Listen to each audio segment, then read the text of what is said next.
Welcome, I'm Bev Adams. I own an independent paper crafting business showcasing products from Stampin' Up. I use products from Stampin' Up to make this little box. I sell the products I use to make this project and also a few other items to make crafting more convenient. I also have the free detailed directions for this project on my website, and you'll see where to find that at the end of the video. So don't worry about taking notes. It's time to put stamps, ink, and paper together.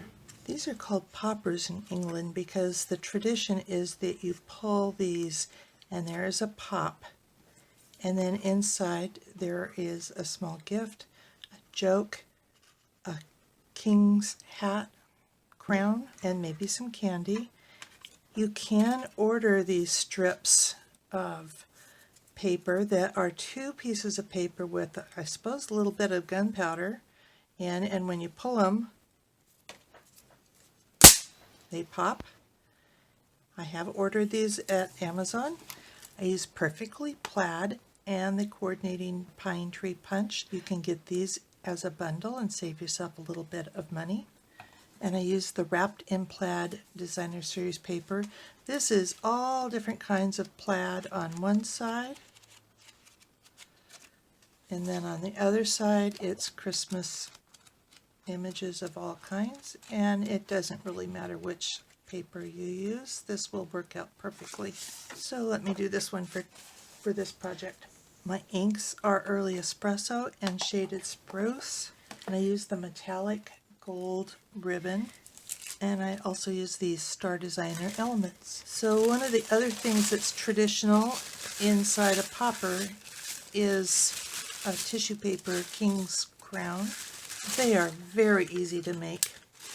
So you're going to take a piece of tissue paper, and on the short side you're going to run some adhesive. I do not recommend the liquid glue, but I suppose you could make it work.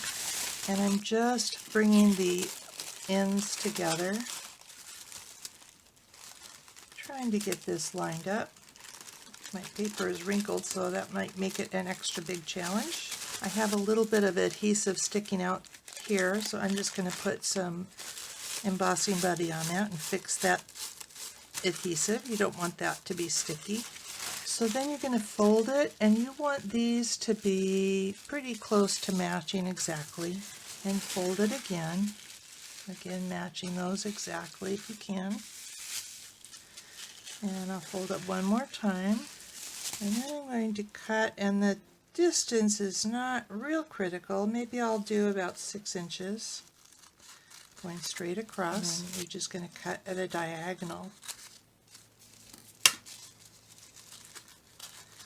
And when you open it up, you have a king's crown for your head.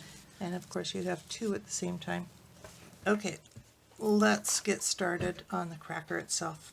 I'm going to use the larger ball tip, and I am going to score at 1 3/8, 2 3/4, 4 1/8, and 5 1/2. Then I'm going to turn and score at 3/4 and 1 1/4.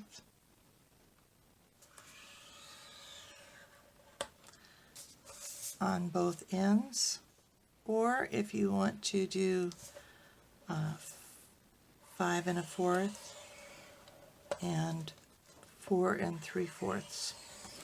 And of course you want to crease all of those.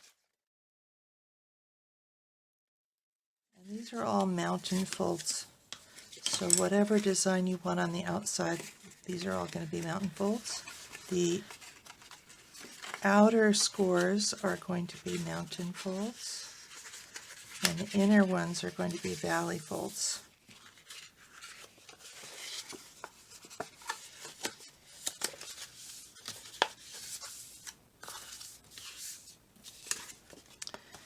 And you will have one that's just a little bit left over, and this is where we're going to add adhesive. If I can see where my fold is with this plaid. And I'm just going to fold these flat, and they should match up perfectly. And that makes my box. I want to punch little nips out of each end, and so I want to have the tip of my punch on this outer score line that's 3/4 of an inch. I can't see it very well with this design, but I want to pay attention to the pattern. I have marked, starting from this third pine tree point, and I try to be as even as I can. These lines make it difficult because these are not in line. So I tried to line it up with a piece of paper. I used a fine tip Sharpie marker on the flat parts. And I want to line up that score line that is on that design, the red and green that are right next to each other. And I want to be right at, have the fold right at that line that I drew. And I want to turn that over and repeat.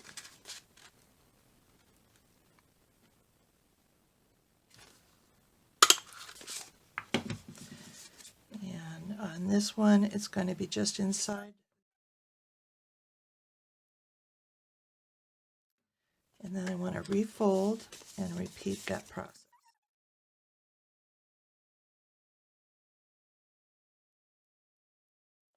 On page 31 of the catalog, they've used this brightly gleaming paper, and they used the smaller ornament to make the punches. They punch just from the end, lining up the points on the punch, and so these are each just one punch. But there are a lot of punches that will do this. You can use the pretty label punch, or you can use the tailored tag punch. They'll all take care of you for this. So then all we have to do is tie the ribbon around one end.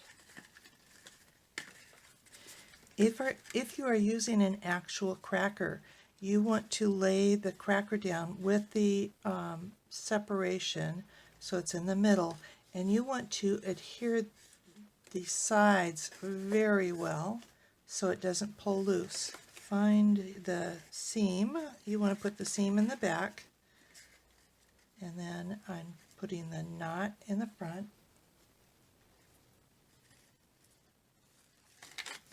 You want to cinch this down pretty tight. You don't want to tear the paper, but you want this closed so your goodies don't fall out. And you can tie this in a knot, or you can tie it in a bow. You do want to fill your box before you close it up. You can put your King's hat inside, and I'm using Hershey's Kisses to fill up the rest. You don't want to go too deep, because you do need to snug this in. Once it's filled, you can tie the other end. It will make it easier if you kind of fold these in a little bit.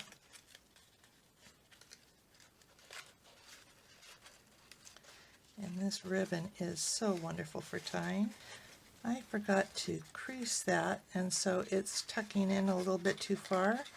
So I'm just poking this out a little bit with my score tool to make it a little bit more squared off. If you take your time to crease better than I did, that will not happen. Now we just need to decorate it. So I have a strip of paper. I think this was 2 inches, and I am using the most realistic tree. This does not have a trunk on it, but it does have a separate tree trunk in the stamp set. But before I stamp that, I want to go ahead and punch this out so that I know where to put the tree trunk. And then on a 3/4 inch strip, right in the middle, I'm going to stamp "May this special season be wrapped in love and joy."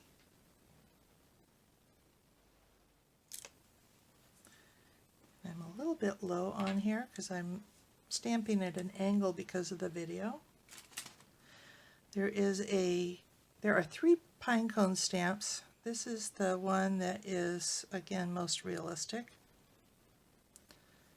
And I think I'm going to tip it this way.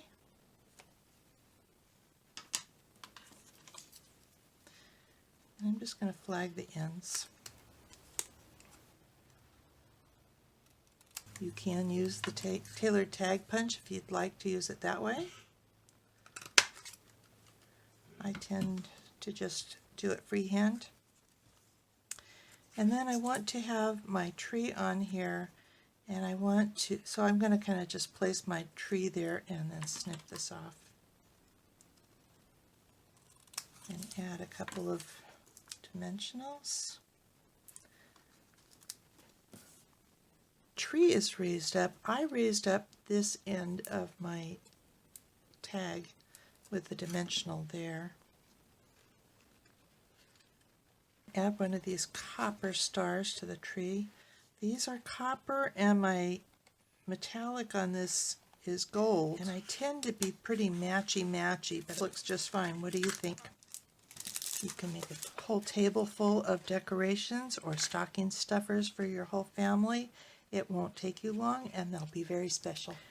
I recorded this popper video before Christmas, but I also wanted to show you, I actually posted my calendar planks back in April. Somebody asked me for a calendar for 2020 already. I will put the link in again for this video. You can customize your own calendar by writing things in and then scanning it, and that will work. I printed it out so that if you print it two-sided with the short side, so it flips this way, you can actually cut it out and it'll just be 3 pages. And then I have a long arm stapler that I staple these. You could also sew them. And then I got the clear checkbook covers. Of course, you can decorate it all you want and have it custom stamped and whatever. I just used some designer series paper for my cover. Here is the web address for this project, where you'll find the free detailed directions and links for the products I used. Just click the links and you'll be taken to my online store at Stampin' Up! Under Shop, I have tips for online shopping, frequent shopping rewards, and products I offer to help you stay organized. I offer a cardstock sampler, taggers to help you identify those dies with lots of similar shapes, heavy-duty bags to store 12 by 12 and 6 by 6 paper, a replacement tip for the fine tip glue pen in case yours gets clogged, and a bow maker. Share my Evernote notebook of current products for a nominal contribution. It functions as a fully searchable catalog. Inspiration takes you to all my projects. If you're new to stamping, you might want to look at the basics. You'll find how to cut card bases and layers, what's special about Stampin' Up! Stamps, and some of my favorite tools. Under Organization, you'll find catalog tabs, labels and case inserts, a practically free stamp pad storage solution, a basic toolkit, as well as a compact desktop toolbox, and lots of color charts. You can take a tour of my craft wall.